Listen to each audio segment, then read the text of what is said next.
Dear students, welcome back to the class. आज के lecture में हम लोग बात करेंगे vehicular pollution and prevention. So vehicular pollution जो है, इसके नाम से आपको पता लग रहा है कि जो व्हीकल से जितना भी पोल्यूशन हो रहा है उसको हम लोग क्या बोलेंगे, वेहिकुलर पोल्यूशन। और इसको हम लोग किस तरीके से प्रिवेंट कर सकते हैं उसके बारे में हम लोग आज बात करेंगे। What is vehicular pollution? Directly हम लोग क्वेश्चन से बात करते हैं। Vehicular pollution is the introduction, ये क्या है? एक इंट्रोडक्शन है किसका? हार्मफुल मटेरियल का। किसके द्वारा? व्हीकल के द्वारा। व्हीकल के द्वारा जितना भी हार्मफुल जो गैसेस होगा या तो जो भी एग्जॉस्ट होगा वो अगर एनवायरनमेंट को पोल्यूट कर रहा है तो उसको हम लोग क्या बोलेंगे? वेहिकुलर पोल्यूशन बोल रहे हैं। These materials known as pollutants, जिसको हम लोग क्या बोलते हैं? pollutants बोलते हैं, have several bad effects on human health and the ecosystem। और इसका जो इफेक्ट हो वो कहाँ पे आ रहा है? ह्यूमन हेल्थ पे आपका इसका इफेक्ट आएगा और इसका इकोसिस्टम के, मतलब कि ये human as well as the environment, ये दोनों के साथ इसका जो इफेक्ट जो होगा, इसका जो पोल्यूटेंट का जो असर होगा वो दोनों पे काम करेगा। ठीक है, तो इसका जो वेहिकुलर जो पोल्यूशन है इसको रोकना बहुत ही जरूरी हो गया। क्यों? क्योंकि हमारा ये एनवायरनमेंट को भी नुकसान पहुंचा रहा है and as well as the human being that ये इस जगह पे या तो इसके साइड में या तो इसके जो अगल बगल का जो भी गांव वगैरह होंगे या तो शहर होंगे तो उसमें हमारा जो एयर का क्वालिटी होगा वो बहुत ही खराब हो जाएगा। और इसके लिए ही जो हेल्थ इश्यूज लाइक अस्थमा हो गया, ब्रीदिंग प्रॉब्लम हो गया, हार्ट प्रॉब्लम हो गया, लंग प्रॉब्लम, तो इस तरीके से कई सारे प्रॉब्लम आपको यहाँ पे देखने को मिल जाएगा। तो इसके लिए हम लोग कर क्या सकते हैं? What you can do to reduce pollution from vehicles and engines. So जो इंजन वगैरह है, जो मोटर्स वगैरह है, इन सब में से जो पोल्यूशन है उसको रोकने के लिए आप क्या कर सकते हो? एक तो आप ड्राइविंग जो है हैबिट इसको कम कर दीजिए। आप बिना वजह ऐसे ही उसको, मतलब कोई भी इंजन को स्टार्ट नहीं करना चाहिए, मतलब कि आपको ड्राइव नहीं करना चाहिए। ड्राइव वाइज, यहाँ पे इसका मतलब ये बोला गया कि आपको जितना जरूरी होता है उतना ही ड्राइव कीजिए। और दूसरी बात ये है कि आपको जिस जगह पे आपको ड्राइविंग की जरूरत हो, लाइक अगर आपका जो डिस्टेंस है अगर बहुत ही कम हो तो आप पैदल ही निकल लीजिए या तो साइकिल से भी आप उसमें ट्रेवल कर सकते हो। तो ये हो गया आपका ड्राइव वाइज का मतलब। चूज फ्यूल एफिशिएंट व्हीकल्स, तो आपको उस तरीके का एफिशिएंट व्हीकल यूज करना चाहिए जिसका कि माइलेज अच्छा हो, जिसका कि जो एग्जॉस्ट होगा उसमें पोल्यूटेंट कम आता हो। इस तरीका का जो व्हीकल होगा उसको आपको यूज करना चाहिए। डोंट आइडल, डोंट आइडल का मतलब होता है कि जैसे कि कोई अगर रोड पे अगर आपका ट्रैफिक हो गया, देन रेड सिग्नल आ गया, तो जो आपका कार है उसका इंजन स्टार्ट करके नहीं रखना चाहिए, उसको आपको स्टॉप करना चाहिए। क्यों?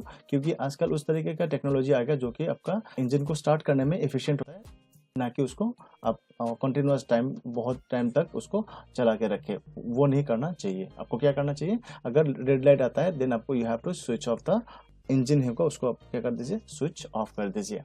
ऑप्टिमाइज होम डिलीवरीज, तो इस तरीके से जो जितना भी आपका होम डिलीवरीज वगैरह हो गया उसको आप क्या करिए? ऑप्टिमाइज कीजिए, मतलब कि आपको जितना जरूरी होता है उतना ही कीजिए, आप बार बार एक चीज को नहीं करना है। ठीक है। Use efficient lawn and gardening equipment, मतलब कि हमारे आजकल के डेली लाइफ में जितना भी लॉन या तो गार्डनिंग में जितना भी इक्विपमेंट होता है जिसमें कि हम लोग क्या करते हैं? पेट्रोलियम फ्यूल यूज करके उसको हम लोग चलाते हैं, और जो काफी हैवी इक्विपमेंट्स भी होते हैं। तो ये सब को करने पे आपको क्या करना पड़ेगा? इफिशियंट इंजन होगा, इफिशियंट जो इक्विपमेंट होगा उसको आपको चलाना पड़ेगा, ना कि जो ज्यादा पोल्यूट करे उस टाइप के इक्विपमेंट वगैरह है उसको आपको छोड़ के चलाना चाहिए।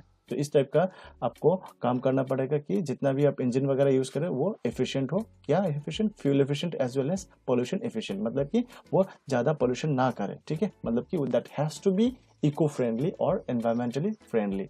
नाउ कुछ हम लोगों के पास डूज एंड डोंट्स है, वो एक बार देख लेते हैं किस तरीके का डूज एंड डोंट्स है। So what you need to do and what you not need to do. Say now, do you really need to drive a car everywhere, walk to work or ride a bicycle? अब यही बोला जा रहा है कि आपको क्या जरूरी है, सच में आपको जरूरी है। अगर नहीं है तो आप उस डिस्टेंस तक वॉक कर लीजिए या तो आप एक साइकिल ले लीजिए।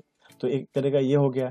देन आपको कारपूल का मतलब होता है कि चार कार लेने से अच्छा है कि चार लोग मिलके आप जो ट्रांसपोर्टेशन का जो प्रोसेस है उसको आप कर लीजिए, देन ये बेटर रहेगा। क्यों? क्योंकि 4 लोग अगर 4 कार लेगा तो उसका जो एग्जॉस्ट निकलेगा चारों कार से, तो वो बहुत पॉल्यूटेड कर देगा, रदर देन अगर एक ही कार पे आप 4 लोग जा रहे हो, then it will be very fuel efficient as well. Get a valid pollution under control certificate from authorised testing centre. इसका मतलब ये बोला जा रहा है कि जो आपका कार वगैरह है या तो बाइक्स वगैरह है या तो कोई भी आपका इंजन है इस टाइप का व्हीकल्स है, उसको आप टेस्टिंग कराते रहिए। पॉल्यूशन टेस्टिंग जो कराना चाहिए, जो आजकल जो गवर्नमेंट है वो भी इस चीज़ों पे काफ़ी फोकस्ड हो रहा है। Clean up your act, keep automobiles fuel filter clean and save the fuel. बोला जा रहा है कि जो आपका ऑटोमोबाइल का जो फ्यूल फिल्टर है इसको आप हमेशा क्लीन करके रखिए ताकि फ्यूल है उसका बचत हो सके। Clean air filter and oil filter regularly, जो इसीलिए एयर फिल्टर एंड ऑयल का जो फिल्टर है इसको भी आपको रेगुलरली साफ करते रहना चाहिए। Clean the carbon deposit from silencer. Silencer पे अगर कोई कार्बन डिपॉजिट है तो उसको आपको साफ करके रखना चाहिए। तो इस तरीके का आपका डूस है, और इसका अपोजिटली हमारे पास क्या है, डोंट्स वगैरह है। आप लोग देख सकते हो, यहाँ से आप लोग अपने हिसाब से नोट बना के आप पढ़ सकते हो। Thank you so much.